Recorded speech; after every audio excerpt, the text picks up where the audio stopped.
What's up, everyone? Back for another beer review, and today is Wednesday, which of course means it's time for another Western New York Wednesday here on the channel. And the beer I'm reviewing today comes from the Rising Storm Brewing Company, and they are out of Avon, New York, and this is their Hawaiian Punch Sun, Moon, and Sours. So they're calling this one a Hawaiian Punch Berliner Weisse, and on the side of the label it says Berliner Weisse Sour Ale with a blend of tropical fruits.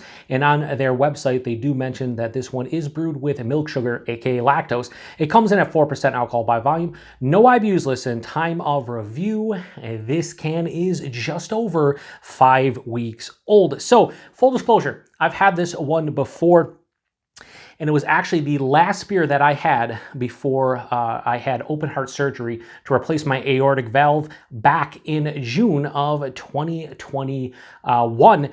And I remember it being more or less a sour and acidic version of Hawaiian Punch. I love Hawaiian Punch, so I really dug this one. I've only reviewed one other beer from Rising Storm on the channel. Here in Buffalo, we really don't get a lot of their stuff, really not much at all. So I picked this one up on my travels when I was in Rochester, New York recently. So yeah, I wanted to give it a go and finally review it because I've had it before and I love me some Hawaiian Punch. So we're gonna crack this one open, get in the glass, see what we got going on here. So yeah, I've had like maybe 4 or 5 different beers from Rising Storm. I enjoy their beers, and this seems to be much lighter than I remember being. I remember when I had it last time, it was much darker, like almost like a, you know, almost a purple color.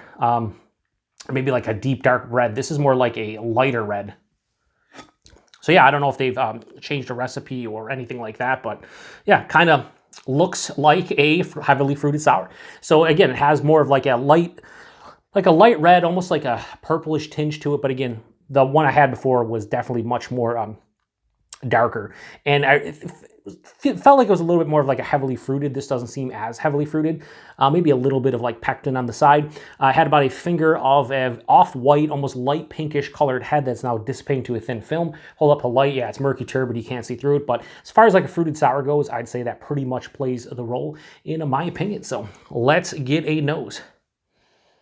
Yeah, very akin to like a Hawaiian Punch. Maybe not spot on, but like, how about a generic fruit punch we'll go with? Like, for me, they say tropical fruits. I don't know what makes up the Hawaiian Punch kind of flavor, but it's just like a lot of tropical fruits, like pineapple, cherry, maybe different berries in here. It's like just like a tropical fruit like bowl in front of you, but mashed up in a 4% Berliner Weisse.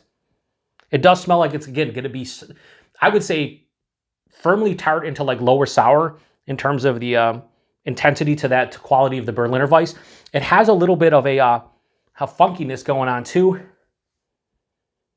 What I like about it is it doesn't smell like it's going to be quite sweet.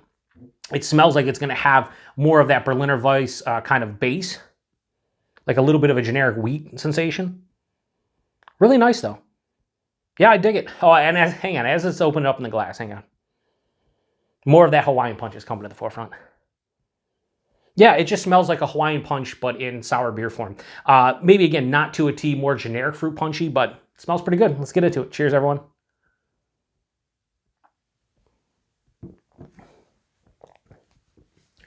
So right from the get-go, if you're used to drinking like the Mortalis and Froth and 450 North, Drecker, heavily fruited sours, that they might bring like a nice tartness to the table, maybe even a sourness, but they're drenched in, you know, a ton of fruit puree and it's very sweet. You might want to stay away from this one because this is like more of a true Berliner Weisse with that Hawaiian Punch / fruit punch flavor. So body on this one. That was my throat. Some of that just made that noise. It's like higher side of medium, lower side of full. So it's thicker than a 4% like regular Berliner Weisse would be by far. However, it doesn't quite approach that like super smoothie, slushy kind of sour realm, which is nice. Makes it more refreshing. The mouthfeel, this has a moderate carbonation. It's not quite like super effervescent. It's not like super spritzy on the palate, but it does have a nice kind of carbonation here. It's somewhat crisp on the palate as well.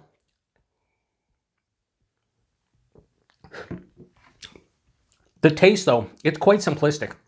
Like you could try to pick out different fruits, and I don't know if they'd necessarily be correct, but front to back, it's a generic fruit punch kind of vibe. That's what it is. I'm getting cherry and pineapple, a little bit of like a mixed berry.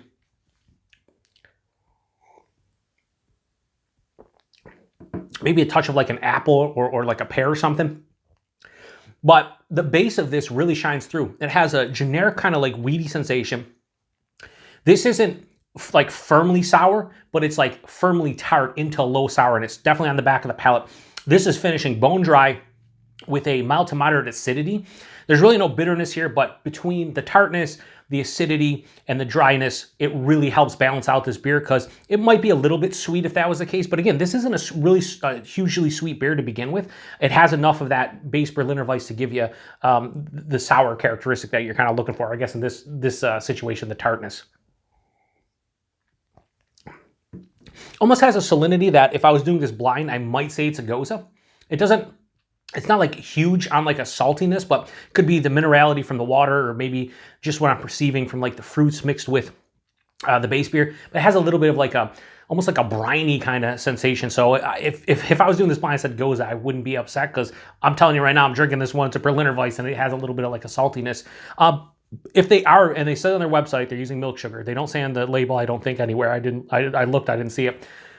Like the lactose must probably be helping out with the body, maybe the mouthfeel a little bit, but I'm not getting it on the palate, which is really nice, because a lot of times places are heavy-handed, different breweries heavy-handed with the lactose. It kind of makes the beer too sweet. It kind of, slightly gets like more of like a vanilla character for me, and it's just like kind of throws everything out of whack. That's not the case here. This is really nice.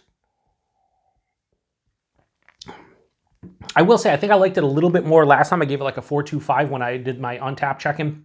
I'm gonna go slightly lower this time, because I don't think the flavors are as vibrant as I remember this beer being.